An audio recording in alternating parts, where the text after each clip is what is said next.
Inilah tukik-tukik penyu yang akan dilepas di Pantai Panga, Arun Membanja sebagai bentuk dukungan terhadap konservasi penyu.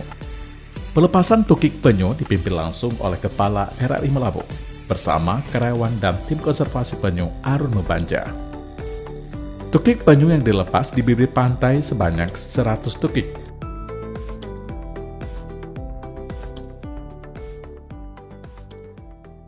Tapi biasanya pada sore hari begini, di saat ikan-ikan dan predator lainnya saat istirahat, nggak begitu banyak aktivitas, makanya kita rilis pada waktu yang sore atau pagi hari sekali.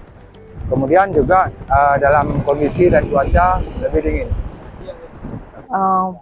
Saya kira RRI akan mengambil peran penting untuk memperkenalkan, mendekatkan publik terhadap kawasan konservasi penyu Arun Membanja yang saat ini kita kunjungi dari wilayah Aceh Jaya.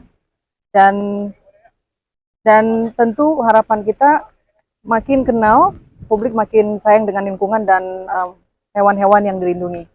Dari kawasan ini, hari ini kami berharap hari-hari selanjutnya kita akan makin dekat dengan informasi dan bagaimana kita bisa menjaga lingkungan dan publik bisa mendengarkannya melalui RRI Melabuh.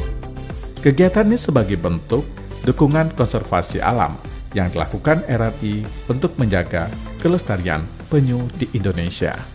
Dari Aceh Jaya, Dimas Wadi melaporkan.